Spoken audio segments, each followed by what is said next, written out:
الحمد لله الذي جعل الشمس والقمر بحسبان والنجم والشجر يسجدان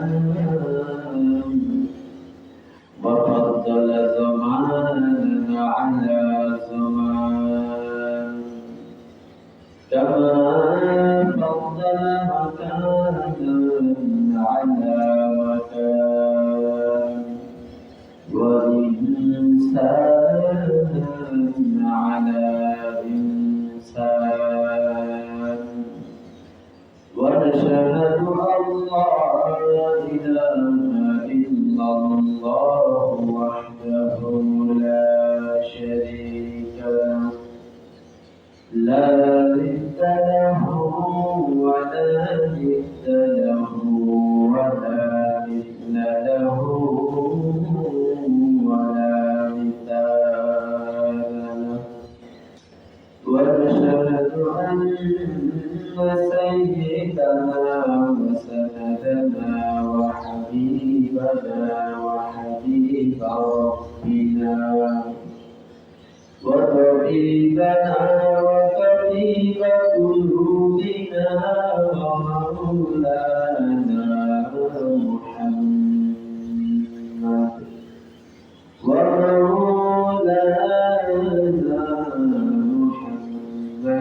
عبده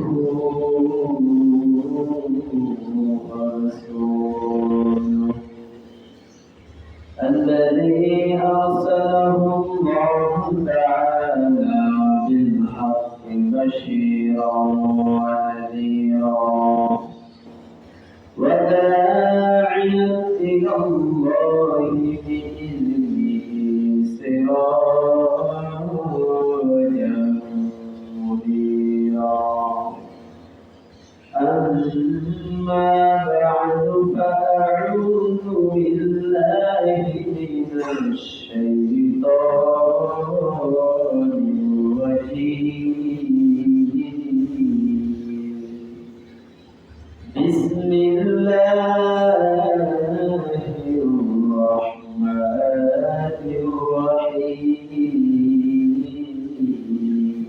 الرحيم الذي خلق الموت والحياة ليبلوكم أيكم أحسن عملا وهو العزيز الغفور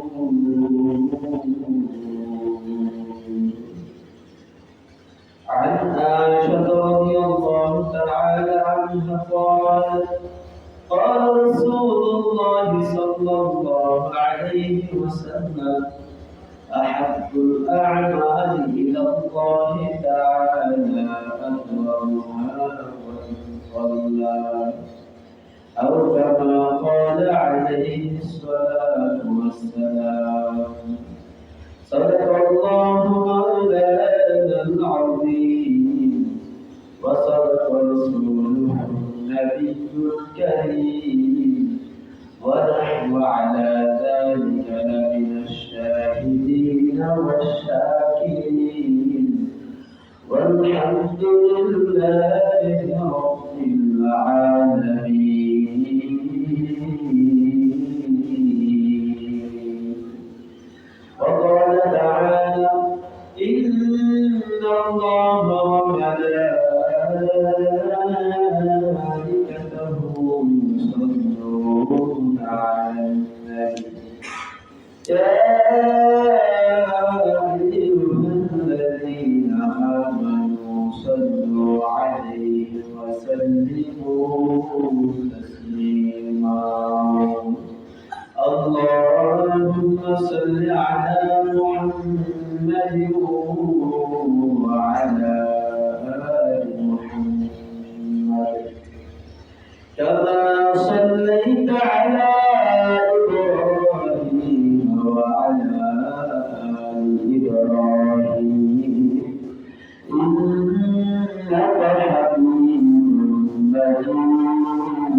كما باركت على إبراهيم وعلى آل إبراهيم إنك حميد مجيد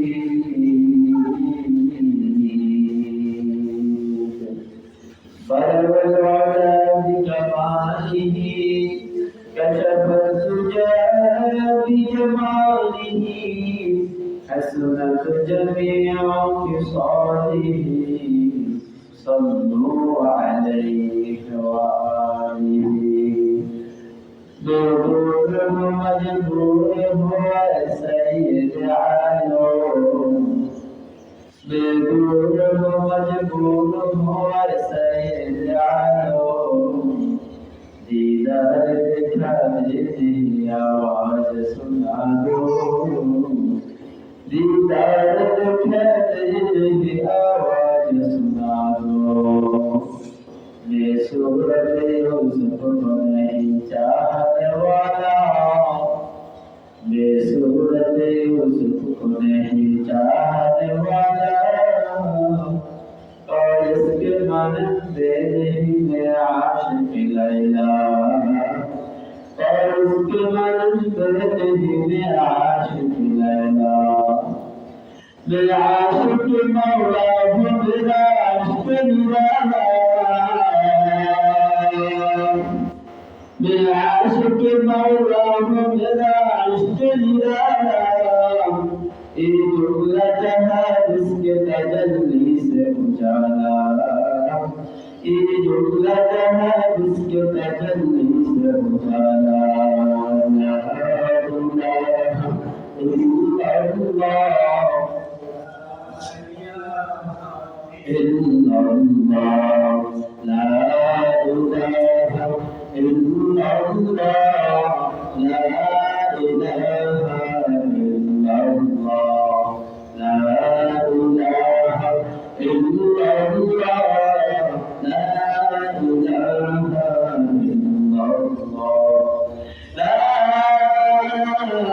إله إلا الله محمد رسول الله سبحانك لا علم لنا إلا ما علمتنا إنك أنت العليم الحكيم معزز محترم সম্মানিত মুসলিম কিরাম মহান বিচারিত দরবারে আদায় করেছি আল্লাহ রাব্বুল ইজ্জত আমাদেরকে দয়া করে মায়া করে অনেক মানুষ থেকে যাচাই করে বাছাই করে আল্লাহর ঘর মসজিদে জুমার সালাত আদায় করার উদ্দেশ্যে আমাদের সকলকে আগে আগে আসার প্রশংসা তৌফিক দান করেছেন কোরআন সুন্নাহ থেকে দুটি কথা বলা ও শোনার উদ্দেশ্যে আসার তৌফিক দান করেছেন এই জন্য সবাই দিন করে আমি শুকর আদায় করি আলহামদুলিল্লাহ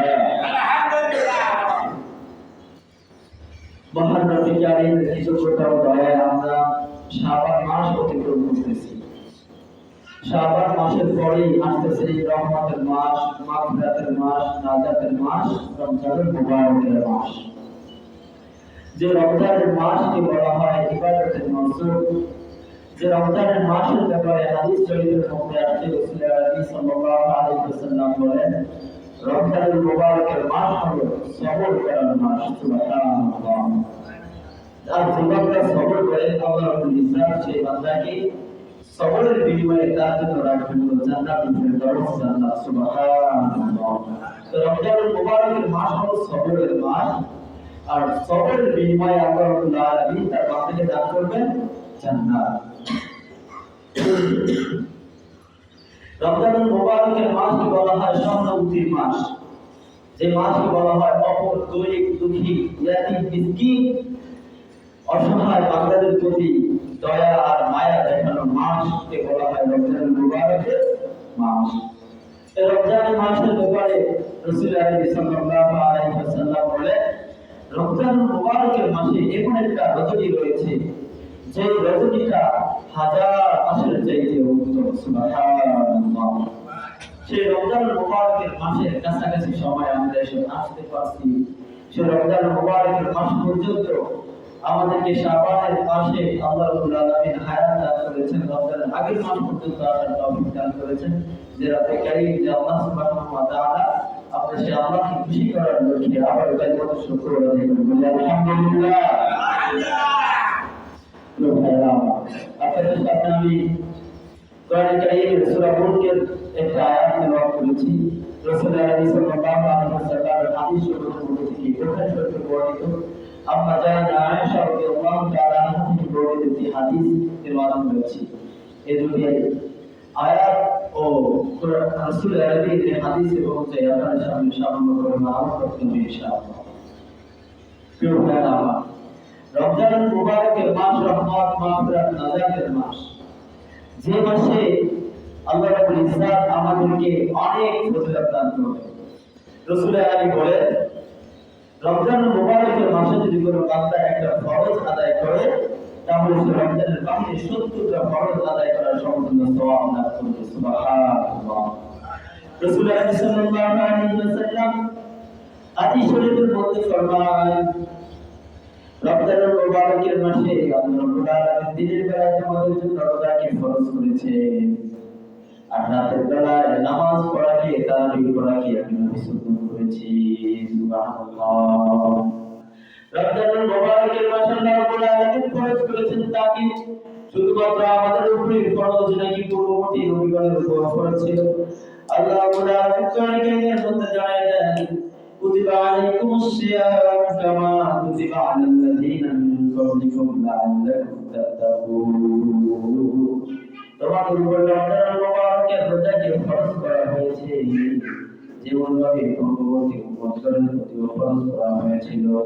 কেন রোজাকে ফরজ করা হয়েছে? আল্লাহ বলেন, যাতে তোমরা মুত্তাকি হতে পারো, এজন্য রোজাকে ফরজ করা হয়েছে। সুবহানাল্লাহ।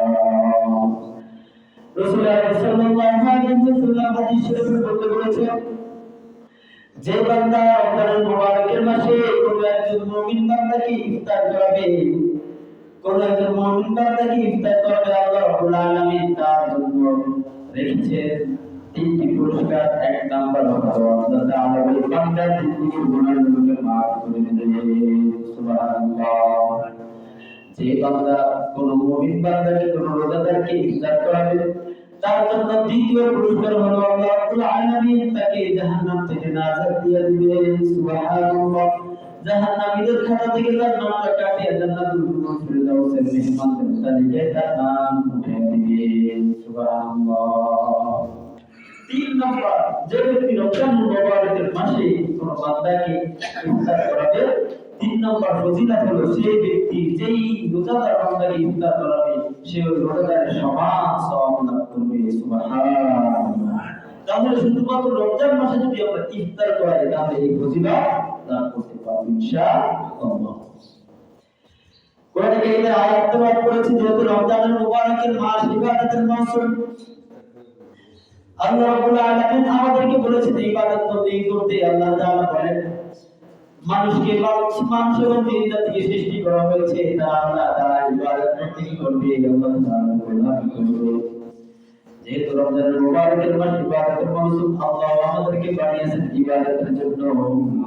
আমরা সবাই ইবাদতের টার্গেট নিয়ে থাকবো। রমজানুল মুবারকের প্রত্যেকটা সময়কে কাজে লাগানোর চেষ্টা করব, প্রত্যেকটা সময়কে ইবাদতের মধ্যে কাটানোর চেষ্টা করব। এই ইবাদতগুলো যাতে করে আল্লাহ রাব্বুল ইজ্জাতের দরবারে কবুল হয়, এই জন্য আমাদেরকে ইবাদত যেভাবে করলে আল্লাহর দরবারে কবুল হবে, যেভাবে করলে আমরা আল্লাহর খুশি হব, যেভাবে করলে আল্লাহ রাব্বুল ইজ্জাত মুসলমান মুমিন বান্দাদের ইবাদত করতে দেখে খুশি হন, সেইভাবে ইবাদত করার দরকার আছে না? সেই পদ্ধতিতে ইবাদত করতে হবে। আল্লাহ বলেছেন ইবাদত করতে, তবে কতটুকু পরিমাণ ইবাদত আমরা করব সে ব্যাপারে কোনো সীমানা নাই। আল্লাহ তাআলার বন্দেগী আমরা বেশি বেশি করে করব, তবে বেশি বেশি করে ইবাদত দ্বারা আল্লাহ তাআলা বান্দাদেরকে যাচাই করবেন না। বেশি বেশি করে ইবাদত দ্বারা, বেশি ইবাদত দ্বারা আল্লাহ তাআলা বান্দাদেরকে যাচাই করবে। আল্লাহ তাআলা সূরা মুলকের মধ্যে বলেন, الذي خلق الموت والحياة ليبلوكم أيكم أحسن عملا। আল্লাহ রাব্বুল আলামিন হায়াত এবং মাউত বানিয়েছেন দেখার জন্য তার বান্দারা কি ভালো ইবাদত করে, কি সুন্দর সুন্দর ইবাদত বন্দেগী করে। আল্লাহ রাব্বুল আলামিন যেই ইবাদত দিয়ে নয়, বান্দাকে পরীক্ষা করবেন ভালো ইবাদতের মাধ্যমে। আল্লাহ তাআলা এই ইবাদত দিয়ে নয়, আল্লাহ তাআলা তার ভালো বান্দাদেরকে বাছাই করবেন ভালো ইবাদতের মাধ্যমে। সুবহানাল্লাহ। যেই বান্দার ইবাদত যত সুন্দর, সেই বান্দার ইবাদত তত ভালো। আর যে বান্দার ইবাদত যত বেশি ভালো, তার জন্য এটাই হয়ে যাবে আদায় করতে। সুবহানাল্লাহ। আল্লাহ রাব্বুল আলামিন বলেছেন, আল্লাযী খালাকাল মাউতা ওয়াল হায়াতা লিয়াবলুয়াকুম আইয়ুকুম আহসানু আমালা। আল্লাহ তাআলা ভালো ইবাদত দ্বারা বান্দাকে বাছাই করবে, বেশি ইবাদত দ্বারা নয়। বড় ইসরায়েলের এক ব্যক্তি খুব বেশি ইবাদত বন্দেগী করেছে। আল্লাহ রাব্বুল আলামিন তাকে যখন আল্লাহর সামনে উপস্থিত করা হবে, আল্লাহ বলবেন, বান্দা তুমি যাও আমার দয়ায় জান্নাতে ঢুকো। ওই লোকটা ডাকতে বলবে, মালিক 500 বছর ইবাদত বন্দেগী করলাম, আপনি আমাকে তো আমার ইবাদতের বিনিময়ে জান্নাত দিতে পারেন, কেন বললেন আপনার রহমতে আমি জান্নাতে যাব? আল্লাহ রাব্বুল আলামিন ফেরেশতাদেরকে ডাকতে বললেন, ফেরেশতা আমার বান্দা বুঝতে পারে নাই, তাকে জাহান্নামের কিনারা দিয়ে ঘুরাইয়া নিয়ে আসো। আল্লাহ ফেরেশতা বান্দাটাকে জাহান্নামের কিনারা দিয়ে ঘুরাইয়া নিয়ে আসো, কিন্তু রওনা হয়ে গেল। ফেরেশতা যখন তাকে জাহান্নামের কিনারার দিকে নিয়ে যায়, তখন ওই বান্দার পিপাসা এমন ভাবে লাগছে যেন তার কলিজাটা ফেটে যাবে, সে পানি পানি করে চিল্লানো শুরু করিয়া দিবে। আল্লাহ রাব্বুল আলামিনের হুকুমে এক ফেরেশতা তার সামনে দিয়ে পানি নিয়ে রওনা হবে। ওই বান্দা যখন দেখবে একজন ফেরেশতা পানি নিয়ে যায়, সাথে সাথে বলবেন, ওই ভাই আপনি আমাকে এক গ্লাস পানি দেন। ফেরেশতা বলবেন, এখানে বিনিময় ছাড়া কোনো কিছুই দেওয়া হয় না, আপনি আমাকে কি বিনিময় দিবেন? লোকটা বলবে, ভাই আপনি আমাকে পানিটা দেন, আমি 500 বছরের ইবাদত বন্দেগী সব আপনাকে দিয়ে দিলাম, আপনি আমাকে এক গ্লাস পানি দিয়ে দেন। আল্লাহর বান্দাকে যখন এক গ্লাস পানি দেওয়া হবে, সাথে সাথে পানিটা পান করে ফেলবেন। পানি পান করার পরে আবার আল্লাহর কাছে যখন তাকে নিয়ে যাওয়া হবে, আল্লাহ রাব্বুল আলামিন বলবেন, বান্দা এখন তোমার কোনো ইবাদত বন্দেগী নাই, তোমাকে জাহান্নামে যেতে হবে। বান্দাটা এবার বলে, আল্লাহ আমি বুঝতে পেরেছি আখিরাতে আপনার দয়া ছাড়া কোনো বান্দা জান্নাতে যেতে পারবে না। সুবহানাল্লাহ। আতিনা ফিল দারুদ দুনিয়া হাসান, আতিনা ফিল দারুল উকবানা হাসান, ইয়া ইয়াসান মুস্তাগীথিনা দিনা افتخارا بالعلوم والمنام। سبحان الله। আল্লাহ রাস্তা দিয়ে রওনা হয়ে গেলেন। রাস্তা দিয়ে রওনা হওয়ার পরে কিছুদিন তিনি গিয়ে দেখলেন একটা কুকুর পানির পিপাসায় মাটি চাটতেছে। আল্লাহর বান্দি কুকুরটার প্রতি মায়া লেগে গেল, নিজের পায়ের জামা উঁচা করে ওড়নার সাথে বেঁধে পাকুটার মধ্যে ফেলে পানি উঠায় কুকুরটাকে পান করালেন। এই মহিলা ছিল একজন ব্যবসা মহিলা। উপর থেকে আওয়াজ আসছে, এ বান্দি তোমার এই কাজটা আল্লাহর সন্তুষ্টির জন্য হওয়ার কারণে আল্লাহ আমাকে জাহান্নামের কাছ থেকে না কাটিয়ে জান্নাতুল ফেরদাউসে মেহমান বানায়া দিলেন। সুবহানাল্লাহ। ইয়া ইলাহি তু মেরা মাশুক হায়, ইয়া ইলাহি তু মেরা মাহবুব হায়, ইয়া ইলাহি मुझसे मुझको दूर कर, ताकि देखो मुझे तुझको नजर। এবার তারা আল্লাহ রাব্বুল আলামিন তার বান্দাদেরকে যাচাই করবেন, ভালো বান্দাদেরকে যাচাই করবেন ভালো আমল দিয়ে নাকি বেশি আমল দিয়ে। ভালো আমল দিয়ে আল্লাহ কোরআন বলেছেন, যে বান্দারা আমলটা যদি ভালো, তার ইবাদতটাও আল্লাহর দরবারে বেশি কবুল হবে। নবী প্রিয় সাহাবী বলেন, ভালো আমল কোনটা আর মন্দ আমল কোনটা, কোনটা ভালো আমল আমরা জানবো কিভাবে? নবী প্রিয় সাহাবী মুআয ইবনে জাবাল রাদিয়াল্লাহু তাআলা বলেন, যে বান্দার আমলের মধ্যে 4টা গুণ থাকবে, ওই বান্দার আমলটা হলো ভালো। যে বান্দার আমলের মধ্যে 4টা গুণ থাকবে না, তার আমলটা বেশি একটা ভালো। 4 গুণ বিশিষ্ট আমল হলো ভালো আমল। যার আমলের মধ্যে 4টা গুণ থাকবে, তার আমলটা হলো কি ভাই? ভালো আমল। আর আল্লাহ এই ভালো আমল দ্বারাই বান্দাকে কি করবে? বাছাই করবেন, যাচাই করবেন। এক নাম্বার হলো ভালো আমল হওয়ার জন্য এক নাম্বার গুণ থাকতে হবে। ইবাদতের মধ্যে আমলের মধ্যে এক নাম্বার গুণ থাকতে হবে, হলো ইলম থাকতে হবে। ইলম থাকতে হবে যে আমলটা আমরা করব সেই আমলের জ্ঞান আমার মধ্যে থাকতে হবে। যেভাবে নামাজ যেমন ফরজ, নামাজের জ্ঞান শিখাও ফরজ। রোজা যেমন ফরজ, রোজার জ্ঞান শিখাও যেমন ফরজ। আল্লাহ নবী সাল্লাল্লাহু আলাইহি ওয়াসাল্লাম আল্লাহ রাব্বুল আলামিন সহ কোরআন কারীমের মধ্যে অনেক আয়াত কারীমা নাযিল করেছেন জ্ঞানের ব্যাপারে, ইলমের ব্যাপারে। নবী অনেক হাদিস বর্ণনা করেছেন। আল্লাহ বলেন, কুল হাল ইয়াস্তাউল লাযিনা ইয়ালামুনা ওয়াল লাযিনা লা ইয়ালামুন। ও নবী আপনি জানিয়ে দেন যে সকল মানুষরা জানে আর যারা জানে না তারা কখনো কি সমান হবে? তারা কখনো কি নয়, সমান নয়। যারা জানে আর যারা জানে না তারা কখনো কি নয়, সমান নয়। আল্লাহ নবী সাল্লাল্লাহু আলাইহি ওয়াসাল্লাম বলেন, তালাবুল ইলমি ফরিদাতুন আলা কুল্লি মুসলিম। ইলমে দ্বীন শিক্ষা করা প্রত্যেকটা মানুষের উপরে ফরজ, প্রত্যেকটা মুসলমানের উপরে ফরজ। আর এই ইলম আসবে দুই ভাবে, এক নাম্বার হলো কিতাবুল্লাহ, দুই নাম্বার হলো রিজালুল্লাহ। কিতাবুল্লাহ আল্লাহর কোরআন, নবীর হাদিস যদি আমরা শিখি তাহলে তার মাধ্যমে আমাদের কাছে ইবাদতের জ্ঞান আসতে পারে, আমলের জ্ঞান আসতে পারে। নবী বলেন, তারাকতু ফীকুম আমরাইন লা তাদিল্লু মা তামাসসাকতুম বিহিমা কিতাবাল্লাহি ওয়া সুন্নাত রাসূলি। তোমাদের মাঝে দুইটা জিনিস রাখিয়া যাই, যতক্ষণ তোমরা দুইটা জিনিসকে আঁকড়ে ধরবা কখনো পথভ্রষ্ট হইবা না। সুবহানাল্লাহ। এক নম্বর হলো আল্লাহর কোরআন, দুই নম্বর হলো নবীর সুন্নাত। সুবহানাল্লাহ। দুই নম্বরে জ্ঞান আসবে রিজালুল্লাহর মাধ্যমে, মানুষের সুন্নতে যাওয়ার মাধ্যমে। যখন আমরা কোনো আল্লাহ ওয়ালা ভালো মানুষের সুন্নতে যাব, তখন তার গুণ আমার মধ্যে চলে আসবে। কবি বলেন, সুন্নতে সালিকুনা সালিকুনা, সুন্নতে সালিকুনা সালিকুনা। এক জামানা রহমাতুল আউলিয়া বেহতর সরসান তাআত দিয়া। সুবহানাল্লাহ। আল্লাহ রাব্বুল আলামিন ভালো আমলের মাধ্যমে বান্দাকে কাছে করবেন। নবীর সাহাবী মুআয ইবনে জাবাল বললেন, চার গুণ বিশিষ্ট আমল হলো ভালো আমল। এক নম্বরে ইলম, দুই নম্বর হলো যে আমলের নিয়তটা হবে খাঁটি সহিহ নিয়ত। দুই নম্বর কি? সহিহ নিয়ত। নবীর সাহাবী আমলটা পাওয়া, নবীর সাহাবী ইসলামের তৃতীয় খলিফা ওমর রাদিয়াল্লাহু তাআলা আনহু বলেন, ইন্নামাল আমালু বিন্নিয়াত। আমলের ফলাফল নিয়তের উপরে নির্ভরশীল। যে বাচ্চার নিয়তটা হবে ভালো, তার আমলটাও হবে ভালো। সুবহানাল্লাহ। নবীর সাহাবীর তিন নাম্বার আমল ভালো হওয়ার জন্য তিন নাম্বার গুণ হলো আমলের মধ্যে থাকতে হবে সবর, ধৈর্য।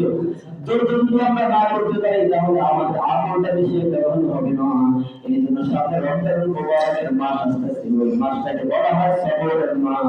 আর যে ব্যক্তি সবর করবে, আল্লাহ রাব্বুল আলামিন বলেন, ইন্নামা ইউওয়াফাস সাবিরুনা আজরুহুম আজরুহুম বিগাইরি হিসাব। যারা ধৈর্য করবে তাদের জন্য আল্লাহর পক্ষ থেকে রয়েছে পুরস্কার। এই পুরস্কারটা হবে বেহিসাব। সুবহানাল্লাহ।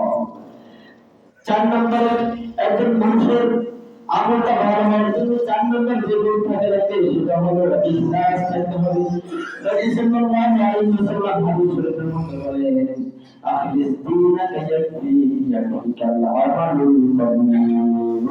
তোমার আমলকে, তোমার দিনকে খাঁটি করো, অল্প আমলের ইবাদতের জন্য যথেষ্ট হবে। সুবহানাল্লাহ। এই জন্য প্রিয় ভাইরা, সামনে রমজানুল মুবারকের মাস আসতেছে। যে রমজান মাস হলো ইবাদতের মাস, আমলের মাস। এই চারটা গুণ আমরা বেশি করে অর্জন করে আল্লাহ রাব্বুল আলামিনের ইবাদত বন্দেগী করতে পারি এবং আল্লাহর কাছে প্রিয় গোলাম হয়ে কখনো কাজে হতে পারি। আল্লাহ আমাদের সকলকে তৌফিক দান করুন। সকলে বলি আমিন। আল্লাহ রাসূল সাল্লাল্লাহু আলাইহি ওয়াসাল্লাম বলেন, রমজানুল মুবারকের মাসে চারটা কাজ বেশি বেশি করে করবা। দুইটা কাজ তোমাদের আমাদের না করে কোনো উপায় নাই। এক নাম্বার হলো জাহান্নাম থেকে নাজাত চাওয়া, আর একটা হলো জান্নাতুল ফেরদাউসের তামান্না করা। আর দুইটা কাজ হলো আল্লাহর সন্তুষ্টির জন্য। এক নাম্বার হলো বেশি বেশি করে কালিমা তাইয়্যিবা লা ইলাহা ইল্লাল্লাহ পাঠ করা, আর দ্বিতীয় হলো বেশি বেশি করে ইস্তেগফার করা। সুবহানাল্লাহ। আল্লাহ রাব্বুল ইজ্জত আমাদেরকে এবং আমাদের মা বোনদেরকে এই বিষয়গুলোর উপরে রমজান মুবারকের মাসে সামনে এই ইবাদতের মৌসুমে বেশি বেশি করে ইবাদত করতে গিয়ে আল্লাহ সন্তুষ্টির জন্য করার তৌফিক দান করুন। আমিন। আলহামদুলিল্লাহ রাব্বিল আলামিন।